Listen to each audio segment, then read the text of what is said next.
Welcome to number 1 news. This is Shravani. పిల్లలంటే పండిత్ జవహర్లాల్ నెహ్రూకు ఎంతో ప్రేమ. అందుకే పిల్లలంతా ఆయనను చాచా నెహ్రూ అని కూడా పిలిచేవారు.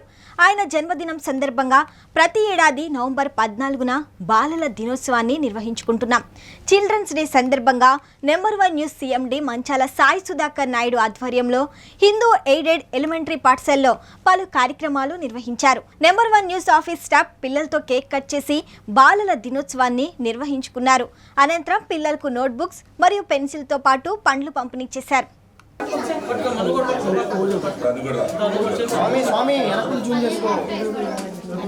Happy children's day.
మరిన్ని సంచలన వార్తలకు వీక్షిస్తూనే ఉండండి నెంబర్ 1 న్యూస్. ఇది సామాన్యుడి చేతిలో సామాజిక అస్త్రం.